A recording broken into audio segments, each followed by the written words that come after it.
We were planning on taking our drone out today to get some footage of the ruins of the Hellenistic temple and the ancient amphitheatre. However, the wind and the rain god said, no, you're not. So we'll bring you that footage once we've had a nice sunny day and a little less wind.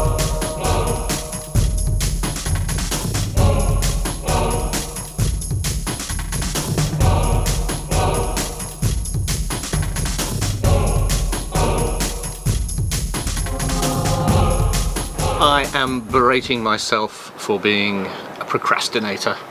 We've been in Cash for nearly 6 weeks now, and on the way over from Spain we made a big to-do list, and admittedly quite a few of the big jobs on the to-do list have been completed, but since then not a lot has been ticked off the list. So today, being a Monday, I've decided to hook into some of the smaller jobs on the list. One of the ones that I want to do first is attach the fire extinguishers to a bulkhead somewhere. There's a fire extinguisher in the main saloon underneath the companionway steps, and there's also a fire extinguisher in every cabin. But the ones in the cabins are basically loose cannons. They're a loose item on a boat, and that shouldn't be, especially when they weigh as much as this. So today I'm going to go into town and get the screws necessary to mount these onto the bulkheads in each of the individual cabins. That's one job. Second job is, if you follow me over here to the swim platform, this really is more of a cosmetic job than anything else.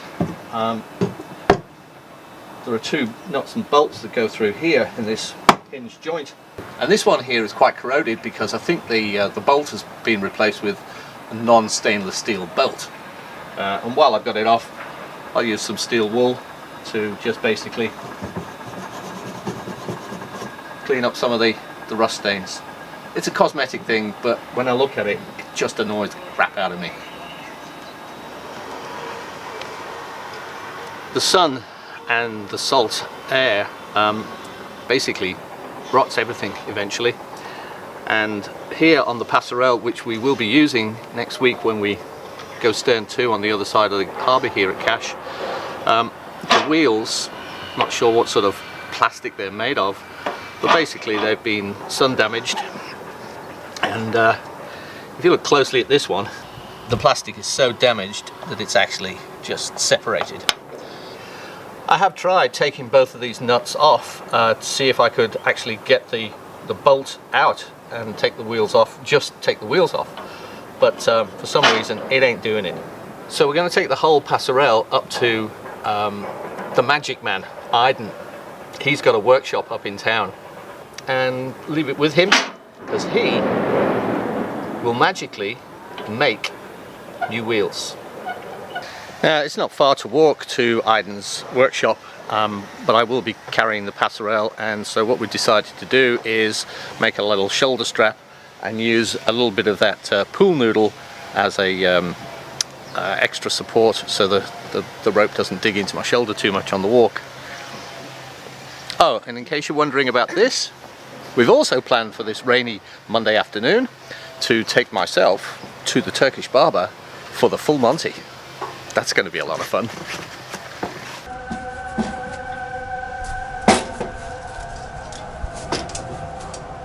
Better? Let's go and see Aiden in his magic workshop.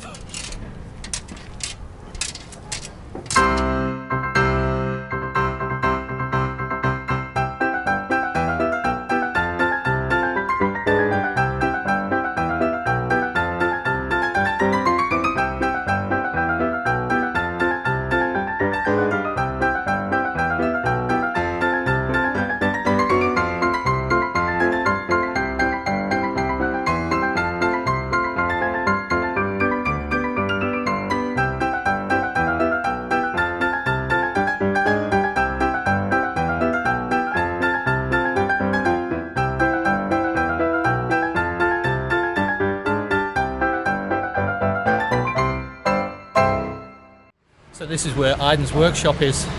Wait till you see inside, it's a dream.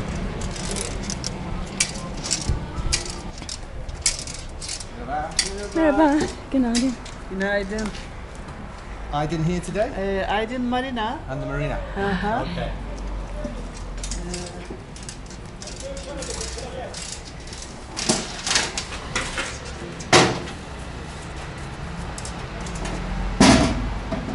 This? Değişik. İki. İki. Okay. Ama bugün Oh no, today no. No, no. tamam. Tamam.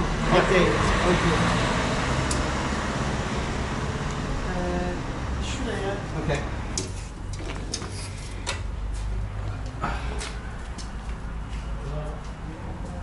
Şuraya. Okay.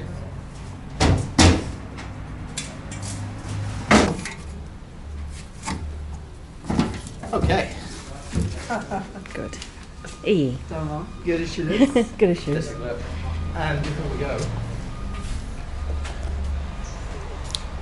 this place, if you want anything fixing on your boat, this place is the place to come. And one of the guys from the marina had some stuff fixed here, and he got this sign made especially for Aydin. And this is so true. Aydin is a magician. Well, Aydin was out at work at the marina looking after somebody else, but his wife, I think it was quite happy for us to leave the Passerelle there, and he'll get onto it, get it sorted out, and we'll call back either tomorrow or Wednesday. I think tomorrow we might be going to Headsail, so it could be Wednesday before we pick it up. Now, this is the thing that holds the fire extinguishers, and we'll go into a hardware store now, and we will buy some nice stainless steel bolts and nuts and washers, so we can get the fire extinguishers fixed into place. One step at a time.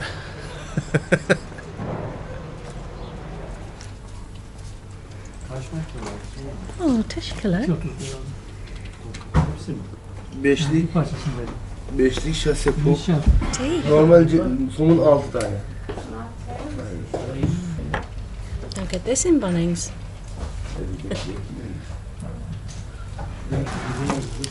Okay, let's go do some fixing. Okay. Teşekkür ederim.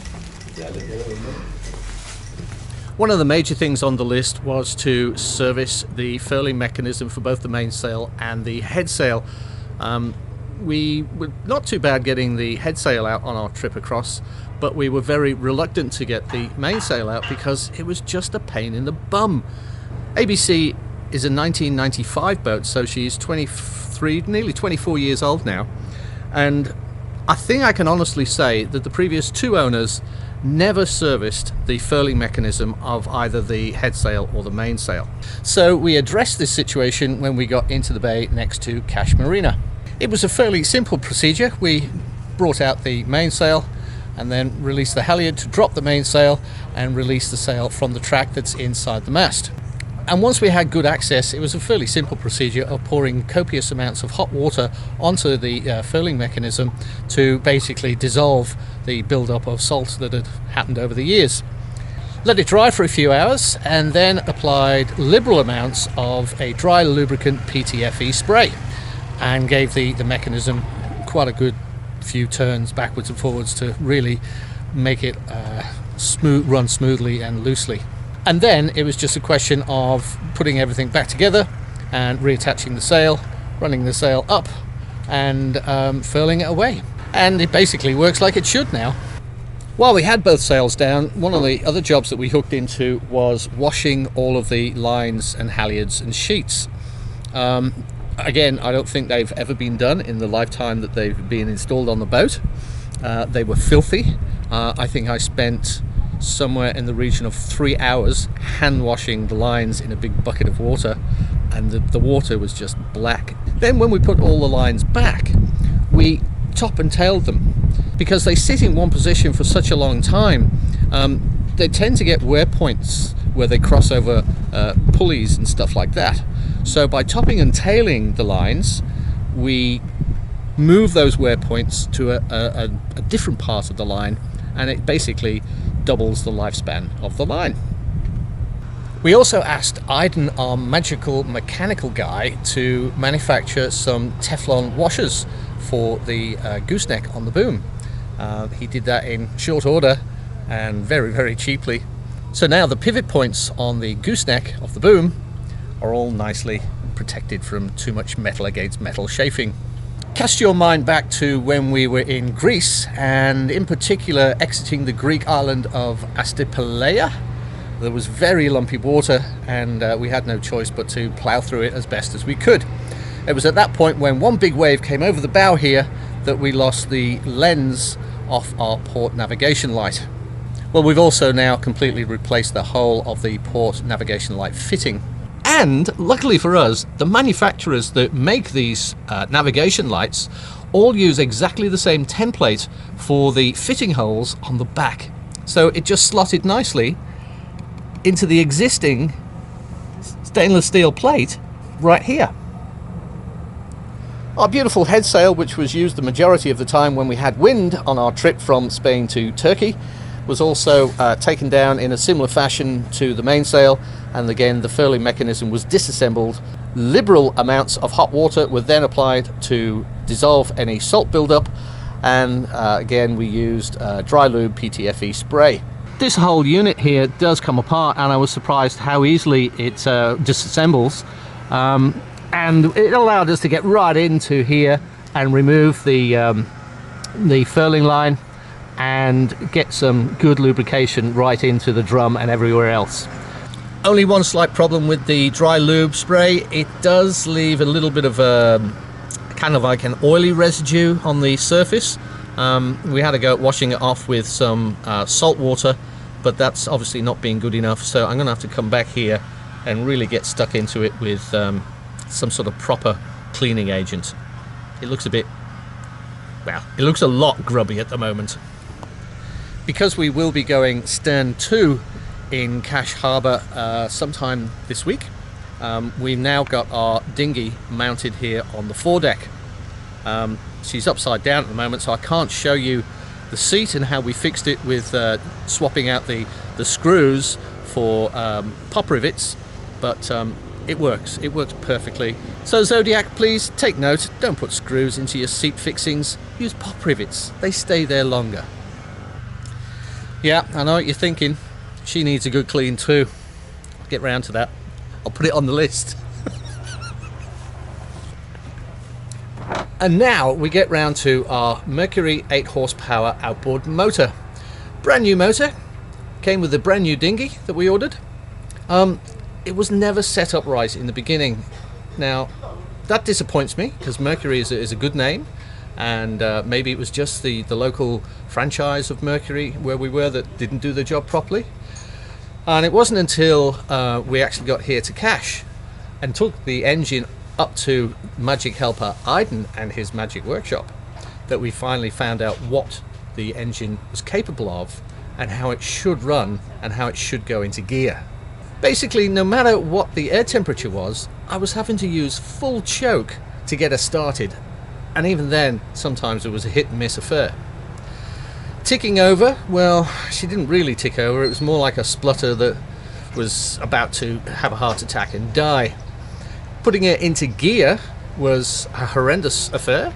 She would clunk into gear, and I figured something was going to break eventually. But after taking her to Aiden, and I don't know what he did, she purrs like a kitten and runs like a dream, and smoothly slips into and out of forward and reverse. Thank you, Aiden. Now we're back on the boat, and just in time too, because I can see little drops of rain falling onto the surface of the water, and I can also hear it on our shade cloth here. Stopping for lunch, and then after lunch we're going to walk back into town, where we're going to go to one of the many Turkish barbershops and do something about this. I'm going to get the full Monty, and I think you'll enjoy the experience as much as I'm going to. While Baz is up on deck filming and showing you some of the jobs that he's already completed, I'm going to make lunch, and I thought that I would make a Turkish inspired chicken wrap.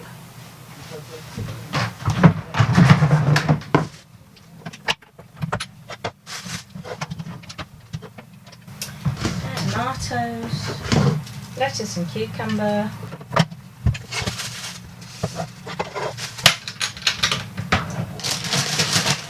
wraps, First of all, I'm going to make some mint yogurt. Now, I don't have any fresh mint at the moment, so I'm going to use some dried mint. I'll put a little bit of hot water on just to soak it and soften it, and then I'll mix it with some lovely yogurt.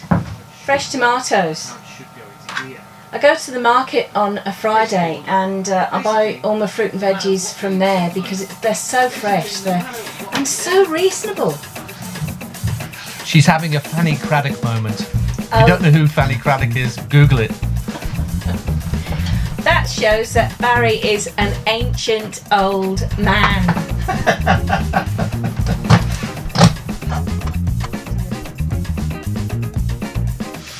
Love you!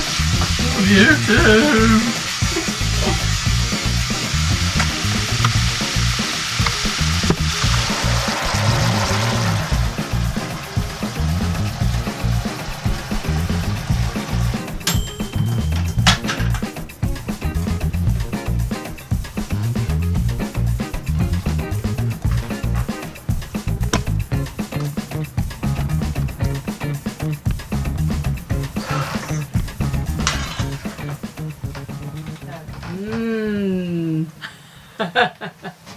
Hey, Ola. Well, that's lunch done. Now it's time to head back into town and make myself look fabulous. In Turkey, the man is very much pampered. There are more Turkish barber shops per square foot in Turkish towns than pretty much anywhere I've ever seen. Compared to Javier in Spain, where there was a female hairdresser's shop on pretty much every corner. Yeah, walk 5 paces, there's another female hairdresser shop. And the barber shop we're going to is called Octay. And the reason we're going there is because that's where Mike goes. So hopefully Octay is free and available. No, he's got someone, so we'll have to come back. Octay's got a customer in at the moment, and he should be finished in about 10 minutes. So we're going to take a seat, and that will give us a chance to sort out the cameras.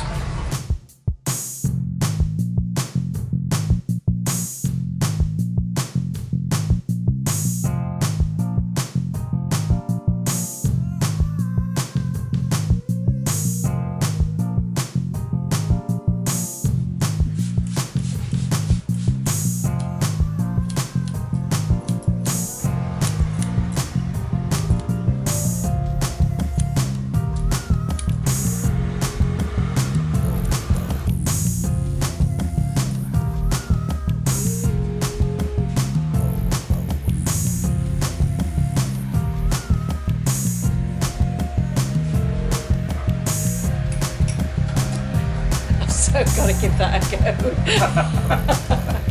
Give up.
Very good. Well, that was fantastic. I would recommend anybody to come and have that whole thing done. It is an experience in its own right, and he has the best hands. They're so gentle when they need to be, and they're so firm when they need to be, and he's just skilled at his job. Yeah, very, look at very that skilled. hair. Yeah, look at that haircut. Yeah. Beautiful.